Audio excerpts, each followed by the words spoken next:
Hari ini kita akan membahas listrik dinamis 3. Kita akan membahas materi tentang energi dan daya listrik. Nah, diharapkan setelah pembelajaran ini kalian bisa menentukan besarnya energi listrik, menentukan besarnya daya listrik, menganalisis perubahan energi listrik menjadi bentuk energi yang lainnya, dan juga menentukan daya yang hilang pada saat transmisi daya listrik. Nah, kita mengenal di rumah ada alat yang nempel di depan rumah, biasanya ini namanya kWh meter, yang fungsinya adalah untuk mengukur pemakaian energi listrik di rumah. Nah, baiklah, kita mulai dengan sumber energi listrik. Energi listrik diperoleh pertama dari perubahan energi kimia yang dikenal dengan elektrokimia. Contohnya adalah akumulator atau aki, kemudian ini baterai atau disebut elemen kering, ya. Lalu yang kedua, energi listrik diperoleh dari induksi elektromagnetik. Ini dikenal dengan perubahan energi gerak menjadi energi listrik. Contoh alatnya adalah ini generator. Nah, ini generator yang di PLTA. Ini mengubah energi gerak menjadi energi listrik, diantaranya menggunakan air atau menggunakan yang lainnya. Kemudian yang ketiga adalah fotolistrik. Kalau ini mengubah cahaya menjadi energi listrik. Ini yang kita kenal dengan panel surya. Nah, selanjutnya ini di SMP juga pernah dipelajari rumus energi listrik, ya. Energi listrik itu boleh Q kali V, Q itu muatan, V adalah beda potensial. Atau Q-nya diganti I kali T. Nah, jadi I kali T kali V atau disebut dengan Vt, ya. Nah, kemudian V itu I kali R. Nah, jadi bisa dirumuskan menjadi I kuadrat R kali T. Nah, atau boleh I-nya diganti jadi P per R. Ya, jadilah V kuadrat per R kali T. Maka muncullah rumus energi listrik seperti ini, ya. W sama dengan VIT, ya. I kuadrat R kali T atau V kuadrat per R kali T. Energi satuannya adalah Joule. Satuan lain dari energi ada kalori. 1 kalori sama dengan, ya, pembulatannya 4,2 Joule. Kemudian 1 Joule 0,24 kalori. Dan ada lagi 1 kWh, 1 kilowatt hour, itu 3,6 kali 10 pangkat 6 Joule. Lalu kemudian daya listrik, lambangnya P. Daya adalah energi persatuan waktu, jadi P sama dengan W per T. Nah, sehingga rumus energi dibagi dengan waktu, nah, T-nya menjadi hilang, ya. Maka muncullah rumus seperti ini. P sama dengan V kali I, P I kuadrat kali R, dan P sama dengan V kuadrat per R. Satuannya tentu Joule per sekon atau disebut dengan watt. Nah, ini rumus-rumus energinya. Nah, kemudian pemanfaatan energi listrik. Energi listrik dapat diubah menjadi bentuk-bentuk energi yang lainnya, ya. Contoh, bisa diubah menjadi energi cahaya. Kemudian bisa diubah menjadi energi panas atau kalor. Bisa juga diubah menjadi energi gerak. Yang berikutnya bisa juga diubah menjadi energi bunyi. Contohnya, yang listrik menjadi cahaya adalah lampu pada televisi, pada komputer, atau pada HP juga ada cahayanya di situ. Kemudian menjadi panas, contohnya rice cooker, setrika, dispenser, solder, ya. Lalu menjadi gerak. Nah, misalnya mesin cuci, pompa air, bor listrik. Listrik dirubah menjadi gerak. Lalu yang berikutnya menjadi bunyi, ya misalnya speaker, tentu saja alatnya seperti itu. Nah, hubungan energi menjadi energi yang lainnya ini disebut dengan perubahan energi. Misalnya energi listrik dirubah bisa menjadi panas, bisa jadi gerak, bisa jadi energi potensial, atau bisa menjadi energi cahaya. Ya. Nah, gitu. Jadi kalau energi panas ya tergantung apakah terjadi perubahan suhu, berarti rumusnya nanti Q sama dengan MC delta T. Kalau melebur menjadi M kali L, kalau menguap menjadi M kali U. Ya, U-nya kalor penguapan, L kalor leburnya. Kalau menjadi energi gerak ya menjadi setengah MP kuadrat. Energi potensial MGH. Energi cahaya menjadi I intensitas cahaya ya kali A kali luas kali T waktu. Nah, ini contoh soalnya seperti ini ya. Ini soal SPMB 2005. Di situ ada rangkaian terdiri dari R1 ya, R2 dan R3. Ini yang bawah ini R2 ya. R1 R2 5. Ini R1 5, ini 5. R lampu 10 dan R3 sama 10. Ini juga 10 sama ya. Baterainya 30 volt. Maka daya pada lampu di sini berapa dayanya ya. Nah, yang pertama kita lihat penyelesaiannya dari hambatan yang paralel dulu. Lampu dengan hambatan paralel. Masing-masing ini 10 ohm dan 10 ohm. Kalau diparalelkan tentu menggunakan rumus 1/10 tambah 1/10 sama dengan 1/5. Berarti RP-nya adalah 5 rangkaian paralel ini ya, lampu dengan R3 5 ohm. Nah, karena ini 5 ohm, yang paralel juga 5 ohm, yang R yang di bawah juga 5 ohm ya. Berarti ini sama R-nya. Kalau R-nya sama, maka beda potensialnya juga pasti sama ya. Nah, sehingga kalau ini sumbernya 30 volt tinggal dibagi 3. Maka masing-masing nilainya adalah 10 volt ya. Nah, jadi beda potensial di R3 sama dengan beda potensial di lampu. Jadi 10 volt sama dengan yang paralel ya. Nah, yang ditanya adalah daya pada lampu. Itu rumusnya V kuadrat per R. Tentu menggunakannya P pada lampu dan L pada lampu. Nah, daya tegangannya tadi 10 volt dikuadratkan, R lampunya 10 ohm. Maka 100 dibagi 10 adalah 10 watt. Contoh soal yang kedua. Nah, ini diambil dari SNMPTN 2009 ya. Ini ada rangkaian, masing-masing hambatannya 8 ohm, 10 ohm dan E-nya E1 6 volt, L2-nya 12 volt. Ditanya besarnya daya listrik yang terdisipasi di dalam resistor R2. Nah, dari rangkaian ini ya pertama sudah kita bahas di hukum Kirchhoff ya, hukum Kirchhoff 2. Tentukan dulu arah arusnya ya. Nah, kenapa ke kiri? Karena kan potensial E2 lebih besar daripada E1. Maka mengalir dari E2 menuju ke E1. Nah, ini arah arusnya. Lalu setelah itu kita gunakan loop.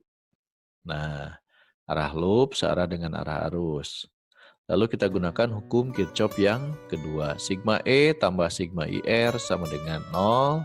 Nah, tentu saja dari sini ketika berjalan dari sini ke sini dapat negatif E2. Lalu jalan lagi ke sini adalah plus E1. Maka persamaannya menjadi min E2 tambah E1. Ini sigma E-nya. Lalu I kali, nah R-nya dijumlahkan, R1 tambah R2. Oke, tinggal masukkan angkanya, min 12 tambah 6, lalu I kali 8 tambah 10. Ini 8, ini 10. Oke, akhirnya diperoleh 18 I sama dengan 6, maka I-nya 1/3 ampere. Lalu ditanya daya. Nah, daya kan rumusnya I kuadrat kali R. Ditanya pada lampu, pada resistor 2, ya R-nya R2. Tinggal dimasukkan 1/3 kuadrat kali 10. Ya kan? Jadi sama dengan 10/9. 1,1 watt. Baiklah, kita lanjutkan contoh nomor 3. Nah, ini soal UMPTN tahun 89. Sebuah bola lampu berukuran 30 volt 90 watt dipasang pada tegangan 120 volt dengan daya tetap. Maka lampu harus dirangkaikan seri dengan hambatan berapa ohm. Oke, kita gambarkan dulu ya. Nah, rangkaiannya seperti ini. Nah, ya. Ini seri. Jadi sebuah lampu dihubungkan dengan hambatan berapa supaya bisa menyalanya tetap normal ya dengan sumber pi-nya begini. Nah, yang diketahui tadi pada lampunya 30 volt 90 watt, sumber tegangannya adalah 120. Nah, supaya menyala dengan normal, jadi kalau lampunya 30 volt, berarti tegangan pada R-nya berapa? Ya, kita lihat di sini 120 volt. 120 totalnya. Jadi kalau di sini 30, di sini berarti 90 volt. Seri, nah arusnya sama. Rangkaian seri arusnya sama. Jadi arus yang ke R sama dengan arus yang ke lampu. Nah, jadi rangkaian seri arusnya sama. Arus yang masuk ke R sama dengan arus yang masuk ke lampu. Oke ya, jadi IL sama dengan IR.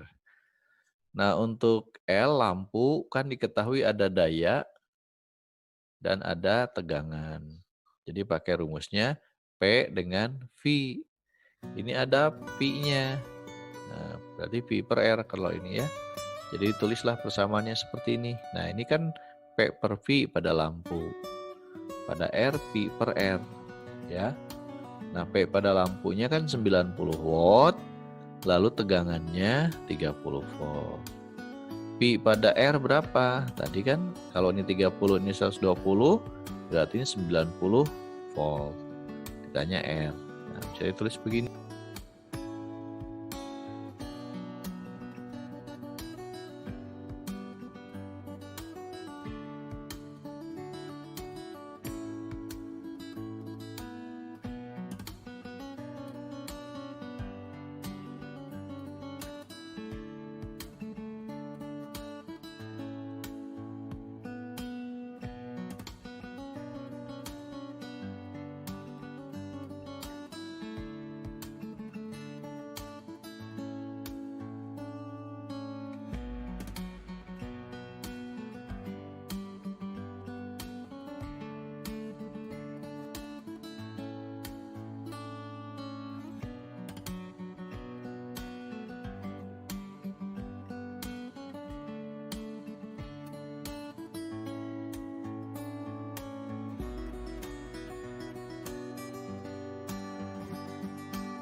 Ya, baiklah kita lihat penyelesaiannya. Pertama kita gambarkan dulu lampunya disusun seri dengan hambatan.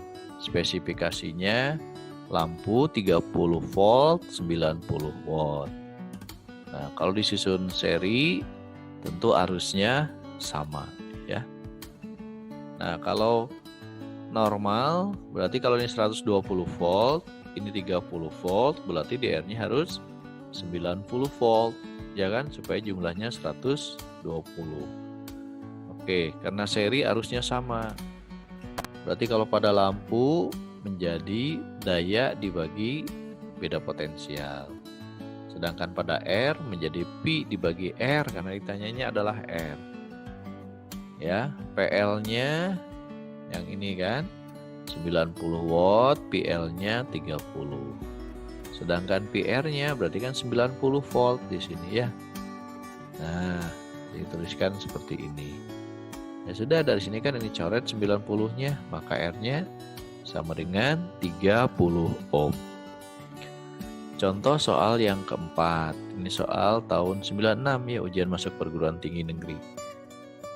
Nah, di situ ada generator di rumah sakit menghasilkan arus arah 100 volt. Nah, jika 5 lampu masing-masing 100 watt, 100 volt disusun paralel dan dihubungkan ke generator listrik tersebut, maka arus yang harus dialirkan sumber ya, sehingga lampu digunakan semestinya adalah berapa ampere. Oke, kita lihat penyelesaiannya. Ya, pertama kita tentukan dulu hambatan lampu. Rumusnya RP kuadrat per P. Ya. Nah, di spesifikasi lampu kan 100 watt, 100 volt. Jadi ini 100 volt, ini 100 watt. Dikuadratkan dibagi 100 ya, berarti 100 ohm. Kemudian ada 5. Ya, ada 5 tadi. Disusun paralel. Nah, maka kalau hambatan totalnya kan 1/100, 1/100, 1/100, 1/100 ada 5. Jadi 100 per 5. Berarti 20 ohm R paralelnya atau R totalnya. Nah, maka kuat arus kan tinggal Pi dibagi R. Ya. Pi-nya 100 volt. Ini kan sumber tegangannya. R totalnya ya 20. Ya, R total. Ini R totalnya. Jadi 100 dibagi 20 adalah 5 ampere. Nah, cara yang kedua bisa juga kita menggunakan persamaan yang dicari kuat arus pada lampu dulu ya. I kan P dibagi P ya. 100 watt dibagi 100 volt 1 ampere. Ada 5 lampu. Jadi kalau tiap lampu itu 1 ampere, 5 lampu ya pakai hukum Kirchhoff 1 ya. Ada 5, 1 ampere, 1 ampere, 1 ampere. Berarti sama dengan 5 kali I yang masuk ke lampu. Jadi 5 kali 1, 5 ampere. Kemudian nomor 5. Nomor 5 sama nih ya. Ada keluarga menyewa listrik PLN 500 watt. Tegangannya 110. Jika untuk penerangan keluarga itu menggunakan lampu 100 watt 220 volt, maka jumlah lampu maksimum yang dapat dipasang adalah berapa? Nah, pertama kita lihat ini. Tegangan PLN 110 sementara lampunya 220 volt spesifikasinya. Berarti tegangannya turun. Kalau tegangannya turun tentu nanti dayanya juga turun. Nah, berapa kali turunnya? Ya, penyelesaiannya kita lihat. Pertama bahwa P itu rumusnya V kuadrat per R. Berarti P dengan V sebanding dengan V kuadrat. Nah, jadi ketika sumber tegangannya 110 dan tegangan lampu spesifikasinya 220, maka kita gunakan persamaan seperti ini ya. P2 per P1, V2 per V1. Nah, misalnya yang 1 ini adalah spesifikasi lampu. 2 ini adalah sumber tegangan dari PLN. Ini nanti nyalanya berapa watt. Nah, kan seperti ini ya. Ini kan sumber PLN-nya 110 di lampu, 220 dan 100 watt. Nah, 1720 volt. Ini kan setengah ya, dikuadratkan jadi 1/4 kali 100. Jadi 25. Nah, setiap lampu nyalanya 25 watt. Nah, jadi kalau yang disewanya adalah 500 watt, jumlah lampunya berapa? Tinggal dibagi saja jumlah lampu maksimumnya. 500 dibagi 25. Ya 500 watt dibagi 25 watt. Jadi 20 buah lampu. Nah, contoh nomor 6. Nah, ini ada 2 buah resistor sama besar. Terhubung secara seri dengan sebuah baterai sehingga daya total terdisipasi 20 watt. Bila kedua resistor tadi dihubungkan secara paralel, maka besar daya total yang terdisipasi dalam watt adalah berapa? Nah, penyelesaiannya kita lihat. Pertama, kalau disusun seri, maka hambatannya tinggal dijumlahkan. Ada 2 lampu, masing-masing hambatannya R, jadi 2R. Nah, kalau disusun seri, dayanya 20 watt. Nah, sekarang pertanyaannya kalau disusun paralel. Nah, kalau paralel kan 1/R tambah 1/R, jadi R per 2, ya kan? Atau setengah R, hambatan paralelnya. Berarti dayanya berapa? Nah, ini R-nya yang berubah. Sedangkan sumber tegangan tidak berubah. Maka kita lihat dari persamaan. P sama dengan V kuadrat per R, berarti hubungannya P dengan R berbanding terbalik. Maka bisa tulis begini, kalau susunan paralel bagi seri dayanya berbanding terbalik dengan hambatannya. Jadi PP per PS, RS per RP. Tinggal dimasukkan persamaannya begini. PP per 20, nah ya kan? Tadi kan 20 watt nih. Lalu hambatannya kalau ini seri jadi 2R, kalau paralel jadi setengah R. Coret R-nya, habis 2 dibagi setengah 4. Maka tinggal kali 20 sama dengan 80 watt. Kemudian contoh soal nomor 7. Soal lama nih, soal UMPTN tahun 93. 2 pemanas listrik. Kalau dipakai sendiri-sendiri, ya pemanas 1 15 menit, pemanas 2 dipakai kalau sendirian 15 menit untuk mendidihkan air 1 panci. Nah, apabila keduanya dihubungkan seri dengan sumber GGL yang tetap sama ya seperti semula, maka air 1 panci akan mendidih dalam waktu berapa menit? Nah, pertama kita lihat seperti ini yang diketahuinya ya. Kalau sendirian T1 15 menit dipakai. Nah, kalau yang pemanas kedua butuh waktu 10 menit untuk mendidihkan air. Nah, sekarang kalau digabung seri ya. Nah, kita lihat hubungannya dulu. Berarti kan perubahan energi listrik berubah menjadi kalor. Ya. Nah, jadi rumusnya T itu adalah QR per P kuadrat. Di sini yang dirubah adalah R-nya. Q untuk mendidihkan 1 panci kan sama, berarti Q-nya sama. Lalu sumber GGL-nya tetap tidak mengalami perubahan. Jadi kita lihat T dengan R berbanding lurus. Maka persamaannya, kalau untuk seri kan dijumlahkan R-nya. Berarti waktunya juga dijumlahkan sama ya. Jadi 15 tambah 10, berarti 25 menit. Baiklah, kita lanjutkan.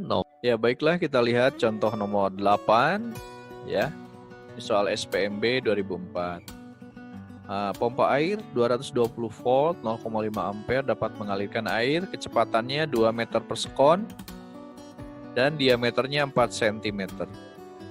Nah, pompa air ini digunakan untuk mengisi penuh bak mandi yang berukuran 100 cm kali 100 cm kali 50,24 cm. Maka energi listrik yang dibutuhkannya adalah berapa kilojoule? Oke, kita lihat penyelesaiannya. Kita bicara tentang energi listrik. Ada tegangan, ada kuat arus. Maka rumus energi listriknya adalah VIT, ya. VIT. Nah, kemudian kita lihat. Ini ada hubungan volume, ada luas, ada kecepatan. Berarti kaitannya dengan debit aliran. Debit aliran air itu kan A kali V atau volume per waktu. A-nya karena dia berupa pipa pakai rumus VR kuadrat. Maka T-nya diperoleh volume per VR kuadrat kali V. Lalu ini digunakan untuk menggantikan T ke sini. Maka rumus energinya menjadi V kali I kali volume per PR kuadrat V. Nah, tinggal dimasukkan. V-nya 220, I-nya 0,5. Ini volumenya kemeterkan dulu ya, kemeterkan dulu. Lalu ini juga diameternya cari jari-jari kemeterkan juga. Jadi rumusnya seperti itu, tinggal masukkan ya. 220, 0,5, I-nya ini 100 cm jadi 1 meter. Ini 1 meter juga. Ini jadi 0,5024 meter. PR kuadrat. Nah, ini jari-jarinya 2 cm kan dari sini. Ya. Oke, kali 2. Maka diperolehlah W sama dengan 22.000 Joule atau 22 kilojoule. Joule atau 22 kilojoule. Selanjutnya nomor 9. Nah, ini soal SPMB 2004. Ketel listrik mampu mendidihkan 3 liter air. Nah, suhu awalnya 20 derajat selama 10 menit. Jika tegangan yang diberikan 220 volt, maka daya yang dikonsumsi berapa watt? Berarti ini energi listrik dirubah menjadi kalor ya. Nah, karena yang ditanya adalah daya, berarti energinya adalah daya kali waktu. Mendidihkan air ya dari 20 derajat berarti MC delta T. Kemudian M-nya bisa diganti menjadi rho kali volume nih ya, rho kali volume. Tinggal dimasukkan angkanya. Nah, dayanya dicari, T-nya 10 menit, ubah ke detik jadi kali 60. Rho air itu 1000. Volumenya 3 liter, ubah dulu ke meter kubik. Ya, liter itu sama dengan desimeter kubik. Jadi kalau ke meter kubik kali 10 pangkat min 3. Lalu C. Nah, C itu 4180 untuk C air. Kadang-kadang dibulatkan jadi 4200. Nah, terus kemudian awalnya 20 derajat, suhunya mendidih menjadi 100. Berarti nih delta T-nya 100 dikurangi 20. Maka diperolehlah nilai P ya 1672 watt. Contoh soal nomor 10. Nah, ini soal Supermaru tahun 85. Sebuah elektromotor digunakan untuk mengangkat beban 2 kg vertikal ke atas. Percepatan gravitasinya 9,8 meter per sekon kuadrat. Bila elektromotor bekerja pada tegangan 10 volt dan arus yang mengalir 1,96 ampere dalam waktu 4 detik, dapat mengangkat beban setinggi 2 meter. Maka efisiensi elektromotor tersebut adalah berapa persen? Oke, kita lihat penyelesaiannya ya. Efisiensi itu adalah perbandingan antara energi output terhadap energi input kali 100%. Nah, di sini energi listrik digunakan untuk mengangkat beban setinggi 2 meter. Berarti perubahan energinya dari energi listrik dirubah menjadi energi potensial. Maka outputnya adalah energi potensial dan energi inputnya adalah energi listrik. Energi potensial kan rumusnya MGH. Energi listrik karena diketahui ada tegangan kuat arus berarti rumusnya adalah Volt ya. Kali masukkan angkanya, M-nya 2 kg, G-nya 9,8, H-nya 2 meter. Volt, V-nya 10 volt, I-nya 1,96 ampere kali T-nya 4 detik. Maka diperoleh nilainya 50%. Berikutnya kita masuk ke transmisi daya listrik. Jadi dari sumber itu sampai ke rumah, prosesnya disebut transmisi daya listrik ya, pengirimannya. Mulai dari proses penghantaran secara besar-besaran dari pembangkit listrik ke gardu listrik, lalu kemudian didistribusikan ke rumah-rumah ya atau ke kantor-kantor. Nah, bisa pengirimannya melalui kawat bertegangan tinggi namanya SUTT atau saluran udara tegangan tinggi, atau SUTET, saluran udara tegangan ekstra tinggi. Nah, kita lihat ini diagramnya. Ini pusat pembangkit listrik, PLTA, PLTU ya. PLTN juga bisa. Nanti kemudian di sini ada trafo ya, atau transformator step up. Fungsinya menaikkan tegangan listrik. Lalu dikirimkan atau ditransmisikan dengan kabel-kabel jarak jauh dengan posisinya tinggi biasanya ya, menara-menara sutetnya. Nah, kemudian setelah sampai di tempat tujuan, maka tegangannya diturunkan dengan menggunakan transformator step down. Lalu masuk ke gardu, didistribusikan sampai ke rumah, ke kantor, ke sekolah ya. Proses di sini disebut dengan transmisi.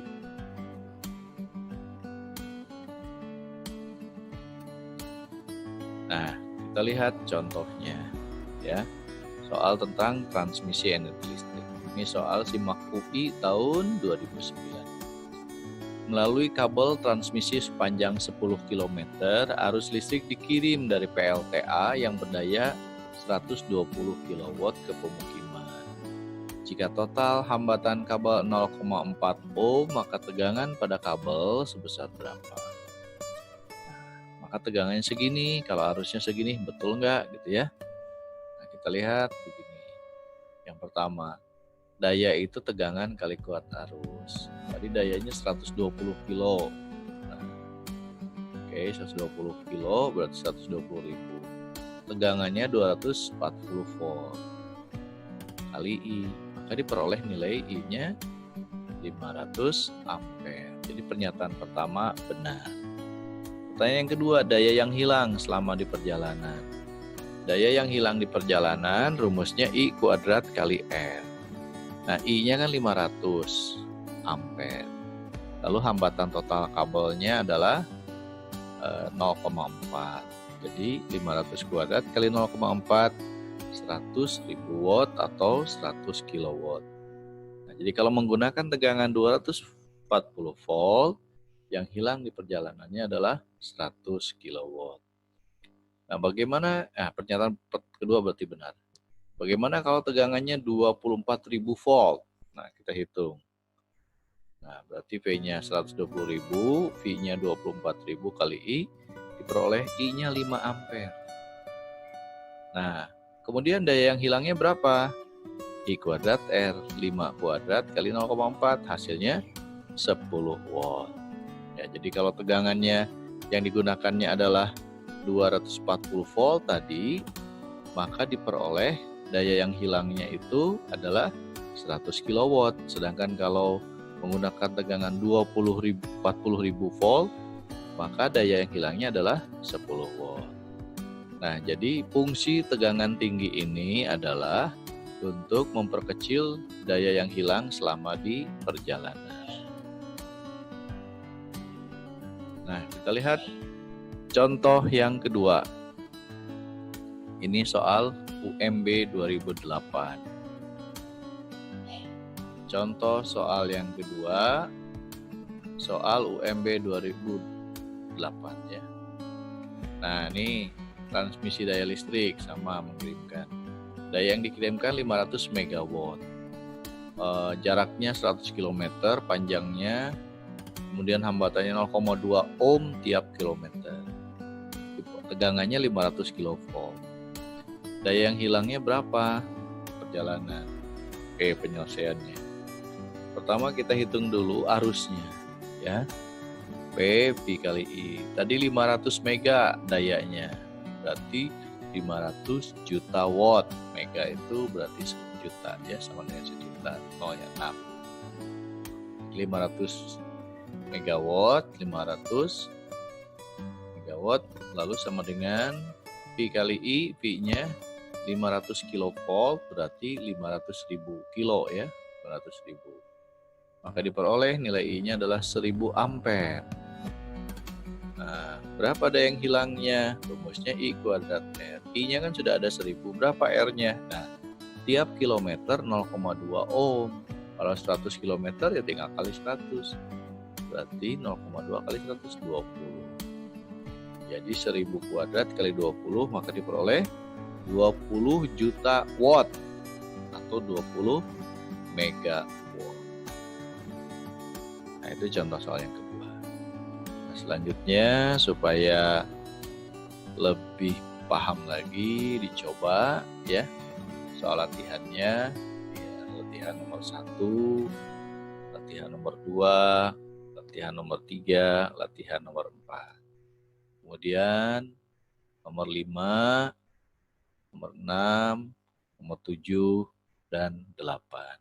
Cukup 8 nomor saja ya.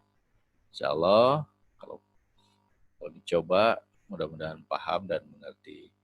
Jadi kalau ada yang belum bisa ditanyakan saja ya. Nah, terima kasih atas perhatiannya. Semoga bermanfaat. Wassalamualaikum warahmatullahi wabarakatuh.